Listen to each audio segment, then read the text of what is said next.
स्त्रियां कब तक अपने पति से प्रेम करती हैं? नमस्कार प्रिय दर्शक बंधुओं, एक बार फिर आपका स्वागत है आपके अपने चैनल प्राचीन सच्ची कहानियां यूट्यूब चैनल में। प्रिय दर्शक बंधुओं, आज का वीडियो बहुत ही ज्ञानवर्धक और प्रेरणादायक होने वाला है। आज की यह कहानी यदि आपने पूरी और अंत तक सुन ली तो ये कहानी आपको बहुत कुछ सिखा करके जाएगी। तो दर्शक बंधुओं, आज की इस वीडियो में आप जानेंगे कि स्त्रियां आखिर कब तक पुरुषों से प्रेम करती हैं। कहते हैं दर्शक बंधुओं कि सोना एक कीमती धातु है। जब उसके अलग अलग आभूषण बन जाते हैं तो उसके अलग अलग नाम हो जाते हैं। ठीक उसी प्रकार दर्शक बंधुओं, जब बेटी पिता के घर में होती है तो वह बेटी कहलाती है, और वही बेटी जब पुरुष का वरण कर लेती है, ससुराल जाती है तो वह पत्नी बन जाती है, और वही पत्नी जब पति को छोड़ करके पर पुरुषों से संबंध बनाती है या उनसे प्रेम करती है तो वही स्त्री वेश्या बन जाती है। जब वह स्त्री भाई से जुड़ती है तो बहन कहलाती है, और जब वह किसी संतान को जन्म देती है तो माँ कहलाती है। संतानों के विवाह हो जाते हैं तब वह दादी कहलाने लगती है। उसी प्रकार दर्शक बंधुओं, पुरुष को भी उसके कर्म अनुसार नाम दे दिए जाते हैं। स्त्रियां कब कब और कब तक अपने पति से प्रेम करती हैं, आज हम इस वीडियो के माध्यम से यही जानेंगे। तो दर्शक बंधुओं, कहानी शुरू करने से पहले मेरा आपसे निवेदन है, यदि आपने अभी तक हमारे चैनल को सब्सक्राइब नहीं किया है तो कृपया हमारे चैनल को सब्सक्राइब अवश्य कर लें, बेल आइकन ऑन कर लें, जिससे हर आने वाली वीडियो की नोटिफिकेशन सबसे पहले आपको प्राप्त हो और दर्शक बंधुओं आप उसका लाभ उठा सकें। और यदि आपको हमारी वीडियो अच्छी लगे तो उसे लाइक और शेयर अवश्य कर दें, जिससे आपके साथ साथ अन्य लोग भी इस वीडियो का फायदा उठा सकें। तो आइए अधिक विलंब न करते हुए देखते हैं कहानी की ओर। एक बार की बात है, एक नगर में एक राजा राज्य करते थे। उन्हें स्त्रियों से अत्यधिक मोह था, और इधर राजा की उम्र भी 40 वर्ष हो चुकी थी, लेकिन राजा ने अपना विवाह नहीं किया। विवाह उसने इसलिए नहीं किया था क्योंकि उसे कोई लड़की पसंद ही नहीं आई थी। दर्शक बंधुओं, एक बार की बात है, राजा शिकार खेलने जंगल में जाता है तो उसे एक बहुत सुंदर स्त्री मिलती है। राजा उस स्त्री से और वह स्त्री राजा से मीठी मीठी वार्ता करने लगते हैं। बातों ही बातों में राजा को यह पता चला कि वह सुंदर स्त्री एक वेश्या है। यह सब पता होने के बावजूद भी राजा ने उस स्त्री से कहा, तुम बहुत सुंदर हो। तुम्हारी सुंदरता ने और तुम्हारी मीठी आवाज ने मेरे मन को मोह लिया है। मैं तुम्हारे बिना जीवित नहीं रह सकता। मैं तुमसे विवाह करना चाहता हूँ। तब वह वेश्या राजा को समझाते हुए बोली, हे महाराज, आप तो ज्ञानी हो और आप तो यह जानते ही हो कि मैं एक वेश्या हूँ, और वेश्याओं का एक नियम होता है कि वो आजीवन कुंवारी रहती हैं, और कुंवारे रहते हुए भी वो वैवाहिक जीवन व्यतीत करती हैं, क्योंकि उनके जीवन में नित्य एक नया पुरुष आता है। और वेश्या ना ही किसी से प्रेम करती हैं, क्योंकि हम वेश्याओं के दिल में किसी एक के प्रति प्रेम नहीं रहता। दर्शक बंधुओं, उस वेश्या ने इस तरह राजा को बहुत समझाया, लेकिन राजा अपनी जिद पर अड़ा था। उसके कुछ समझ में नहीं आ रहा था।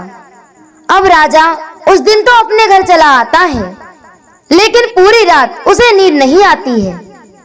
उसे बार बार उस वेश्या स्त्री की याद आ रही थी। उसका सुंदर चेहरा राजा की आंखों के सामने बार बार नजर आ रहा था। कुछ दिन तो राजा ने ऐसे ही गुजार दिए, लेकिन फिर से वह उसी जंगल में शिकार खेलने के लिए और उस स्त्री से मिलने गया, और उस स्त्री से बोला, हे सुंदरी, मैं तुम्हारे बिना जीवित नहीं रह सकता। मैंने तुमसे अलग रहने की बहुत कोशिश की है। मैं जितना तुमसे अलग रहने की कोशिश करता हूँ, तुमसे जितनी दूरियां बनाता हूँ, उतनी ही तुम मेरे पास रहती हो। मुझे तुम्हारी उतनी ही ज्यादा याद आती है। मैं तुमसे बहुत प्रेम करता हूँ, इसलिए आप मेरे प्रेम को स्वीकार कीजिए और मेरा प्रस्ताव स्वीकार कर लीजिए, मुझसे विवाह कर लीजिए। फिर उस वेश्या ने कहा, हे महाराज, हमारा कोई धर्म नहीं होता है और आपका दिल हम पर आ ही गया है। आप नहीं मानते हो तो मैं आपसे विवाह करने को तैयार हूँ, लेकिन मेरी 2 शर्तें हैं। यदि आप मेरी 2 शर्तें मान लोगे तो मैं आपसे विवाह कर लूंगी। दर्शक बंधुओं, किसी ने ठीक ही कहा है कि सावन के अंधे को हरियाली ही हरियाली नजर आती है। अब भी उस राजा की बुद्धि ठिकाने पर नहीं थी। दर्शक बंधुओं, ये मन बड़ा ही चंचल होता है, जिस पर आ जाता है उसके गुण अवगुण कुछ नहीं देखता है। वह वेश्या स्त्री राजा से 2 शर्तों की बार बार कह रही थी। राजा कह रहा था, मैं मान लूंगा। अब भी उस राजा की आंखें नहीं खुली थी। कहते हैं दर्शक बंधुओं, कागा अंधा रात में और दिन में उल्लू होए, और कामी अंधो रात दिन जबकि बुद्धि गई जाने कहाँ सोए। प्रिय दर्शक बंधुओं, राजा उस स्त्री की चाल नहीं समझ पा रहा था, क्योंकि विवाह में कोई शर्तें नहीं रखी जाती।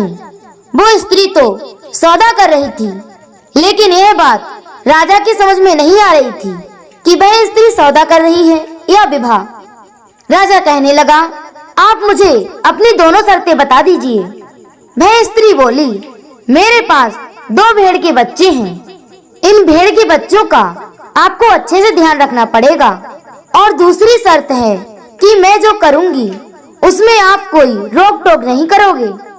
यदि किसी दिन इन भेड़ के बच्चों को किसी भी प्रकार की कोई परेशानी हुई तो मैं उसी दिन तुम्हें छोड़कर चली जाऊंगी।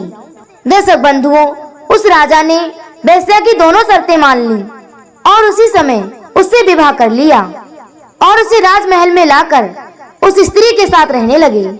राजा को उस वेश्या की दोनों शर्तें ठीक से याद थी, इसलिए वो भेड़ों का बहुत अच्छे से ख्याल रखता था और उससे कुछ नहीं कहता था। उसे यह डर था कि यह सुंदर स्त्री कहीं मुझे छोड़कर ना चली जाए। प्रिय दर्शक बंधुओं, इस तरह से राजा को उस वेश्या के साथ रहते रहते 4 वर्षें बीत गईं। दर्शक बंधुओं, एक दिन की बात है कि राजा और वह वेश्या रात्रि में सो रहे थे।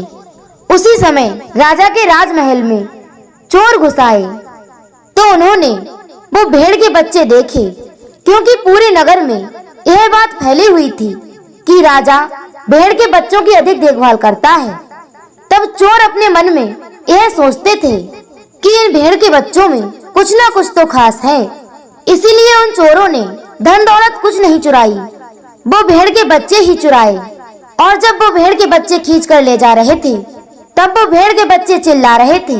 यह सब सुनकर वेश्या जाग गई और उस वेश्या ने तुरंत राजा को जगाया। तुरंत ही राजा उन भेड़ के बच्चों की रक्षा करने के लिए दौड़ पड़े और राजा की लाख कोशिश करने के बावजूद वो चोर उन भेड़ के बच्चों को चुरा कर ले गए थे। वेश्या कहने लगी, महाराज, मेरी यह शर्त टूट चुकी है। और इसी बात के कारण वह वेश्या राजा को छोड़कर चली गई।